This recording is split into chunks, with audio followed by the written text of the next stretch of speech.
34 कोटीच्या ठिकाणी महाराष्ट्राचं नालायक सरकार 84 कोटी रुपये खर्च करत आहे।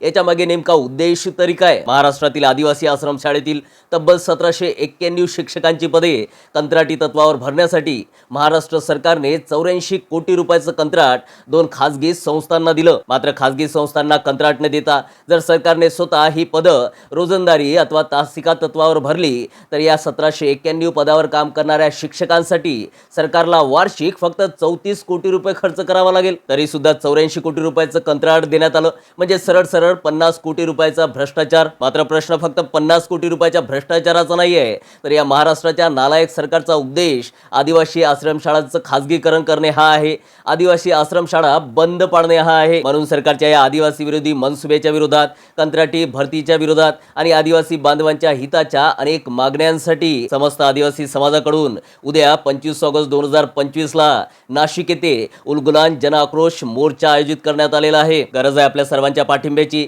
आपल्या सहभागाची। आता काही जण म्हणतील की आदिवासींचा प्रश्न आहे, त्यांनी सहभागी व्हावं। मुळात हा फक्त आदिवासींचा प्रश्न नाही, ही फक्त सुरुवात आहे। आज जर आपण सर्वांनी आवाज उचलला नाही तर उद्या या महाराष्ट्रातील सर्वच्या सर्व सरकारी शाळा बंद केल्या जातील, त्यांचं खासगीकरण करण्यात येईल। म्हणून तुम्ही कुठल्याही जाती धर्माचे असाल तरी सुद्धा या आदिवासी बांधवांच्या मोर्चात मोठ्या संख्येने सहभागी व्हा। आणि जर सहभागी होऊ शकत नसाल तर हा व्हिडिओ भयंकर मोठ्या प्रमाणात शेअर करून आवाज उचला आणि या मोर्चाला आदिवासी बांधवांना मोठ्या प्रमाणात पाठिंबा द्या।